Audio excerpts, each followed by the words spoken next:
Assalamualaikum warahmatullahi wabarakatuh.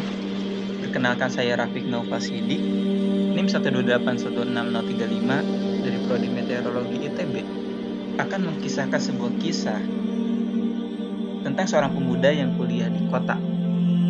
Dia adalah pemuda desa, namun kuliah di kota. Taruhlah dia mahasiswa meteorologi. Suatu saat, waktu liburan pun tiba, dia kembali ke desa. Karena udah belajar meteorologi, dia jadi menanya-nanyakan tuh variabel-variabel meteorologi. Dia pun bertanya-tanya, kenapa ya di kota itu aku sering kepanasan, tapi pas di desa aku sering kedinginan. Fenomena apakah ini? Itu adalah UHI atau Urban Heat Island. UHI ini adalah suatu fenomena ketika wilayah perkotaan atau urban itu relatif lebih hangat dibanding wilayah pedesaan atau rural yang mengelilingi. UHI ini ada bermacam-macam, namun yang paling populer, yang paling banyak diteliti, itu adalah SUHI atau Surface Urban Heat Island. Nah, yang mana suhu di dalam SUHI ini adalah suhu permukaan atau LST dan surface temperature. SUHI itulah yang saya teliti. Saya menganalisis fenomena SUHI secara temporal di DKI Jakarta menggunakan GEE atau Google Earth Engine. Ini bermula dari Reviewzo dan kawan-kawan 2019 yang mereview sekitar 500 paper terkait SUHI yang menyatakan bahwa penelitian SUHI ini masih memiliki beberapa keterbatasan. Salah satunya itu adalah keterbatasan data, di mana banyak penelitian yang menggunakan data yang relatif sedikit. Akibatnya tren dan variabilitas dari SUHI sulit untuk dilihat, karena untuk melihatnya perlu data yang relatif banyak. Pertanyaannya, kenapa tidak gunakan data yang banyak saja? Ternyata untuk mengolah data yang banyak itu tidak mudah.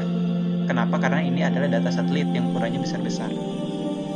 Namun, beruntunglah di masa kini ada teknologi yang mampu mengolah data satelit dalam ukuran besar dalam waktu yang relatif singkat karena menggunakan teknologi komputasi awan.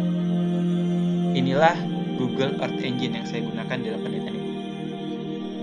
Oleh karena ini tujuan dari penelitian ini adalah untuk mengetahui perkembangan LST dan intensitas SUHI di DKI Jakarta secara temporal dan spasial dalam periode 2013 sampai 2019 menggunakan Google Earth Engine. Data yang digunakan adalah data citra satelit yang terdiri dari 52 citra satelit di periode ini. Juga data indeks Nino 3.4 dan indeks DMI. Pertama-tama, data citra satelit ini difilter terlebih dahulu awan-awannya karena di GE ada algoritmanya. Namun konsekuensinya ada beberapa citra satelit yang pixel-pixelnya tuh sangat sedikit sehingga kurang representatif. Maka dalam penelitian ini dilakukanlah seleksi data, di mana data yang kurang representatif itu akan dieliminasi. Sisanya akan dikonversi jadi LST, kemudian nantinya akan dibandingkan dengan data Nino 3.4 dan DMI, lalu dikonversi juga jadi UTFVI. Itu adalah indeks untuk mengukur intensitas SUHI yang nanti indeks tersebut diklasifikasikan ke dalam tabel klasifikasi intensitas SUHI.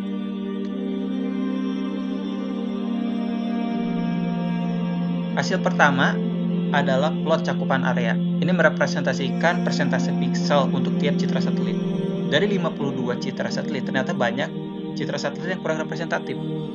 Maka di sini diseleksilah, dieliminasi data-data citra satelit yang kurang representatif tadi. Alhasil ada 30 citra satelit saja yang dikonversi jadi LST.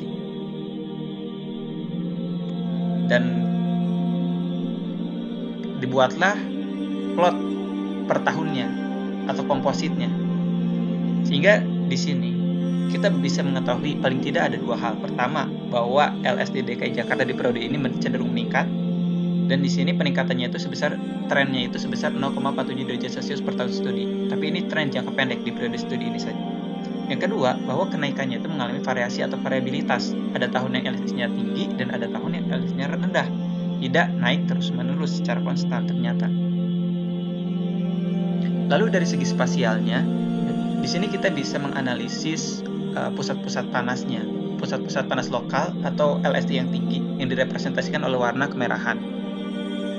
Nah, ternyata ya di periode studi ini di Jakarta Utara, Pusat, Timur, bahkan di beberapa tahun terakhir Jakarta Barat itu terdeteksi pusat-pusat panas lokalnya. Namun sebagian besar di Jakarta Timur. Ini konsisten dengan penelitiannya Nusayati dan kawan-kawan 2016 yang menyatakan bahwa LSD tinggi itu sebagian besar di Jakarta Timur. Kemudian terkait hubungannya dengan ENSO dan IOD, ya, di sini analisis variabilitas dilakukan dengan membandingkan LSD dengan indeks Nino 3.4 dan DMI untuk mengetahui keterkaitan LSD dengan ENSO dan IOD. Ya, kenapa dengan ENSO dan IOD? Ya karena LSD ini tidak hanya dipengaruhi oleh tutupan lahan, mereka juga kondisi atmosfer. Dan untuk periode beberapa tahun, yang mempengaruhi variabilitas interanual iklim di Indonesia khususnya, itu yang sangat mempengaruhinya itu ENSO dan IOD. Dan di sini bisa lihat bahwa ya, terdapat korelasi positif sebesar 0,41 untuk ENSO dan korelasi positif sebesar 0,68 untuk IOD. Dan bisa dilihat juga ya kecenderungannya saat anomali SST atau suhu permukaan lautnya positif, LSD pun cenderung naik, dan saat anomalinya negatif, LSD cenderung turun. Ini menunjukkan bahwa adanya kemungkinan LSD ini dipengaruhi oleh ENSO dan IOD. Berikutnya, ketika indeks ini dirata-ratakan lalu diplot, di sini kita bisa mengetahui bahwa rata-rata intensitas SUHI yang paling tinggi, kategori paling tinggi itu ada di 4 tahun 2013, 14, 15, dan 2018. Tapi ada juga tahun yang rata-rata intensitas SUHI-nya rendah, ya seperti 2016, 17, dan 2019. Kemudian dari segi spasialnya, ya, ternyata sebagian besar indeks SUHI tinggi itu ada di Jakarta Utara, Pusat, dan Timur. Ini konsisten dengan penelitian Faisal 2015 dan Nabila 2018. Tadi saya menyebutkan bahwa penelitian ini konsisten dengan Nusayati, dengan Faisal, dan Nabila. Kalau begitu apa bedanya? Mereka hanya menggunakan sampel sedikit, bisa merepresentasikan hal-hal tadi. Lalu apa bedanya dengan menggunakan data yang relatif lebih banyak? Nah, inilah perbedaannya. Secara temporal, ya dengan menggunakan data yang satelit yang relatif banyak, itu bisa mengetahui tren dan juga besarnya, lalu bisa menunjukkan variabilitasnya. Lalu dari segi spasial bisa menunjukkan perubahan pola spasialnya. Nah, jadi kesimpulannya yang pertama, LSD DKI Jakarta di periode studi ini cenderung naik dan mengalami variabilitas yang kemungkinan disebabkan oleh ENSO dan IOD. Yang kedua, secara spasial terdeteksi pusat-pusat panas lokal di Jakarta Utara, Pusat, Timur, dan Tengah, Utara, Pusat, Timur, dan Barat, dan namun sebagian besar di Jakarta Timur. Yang ketiga, ya, berdasarkan tabel klasifikasi intensitas SUHI, terdapat 4 tahun yang rata-rata intensitasnya paling tinggi, yaitu 2013, 14, 15, dan 2018.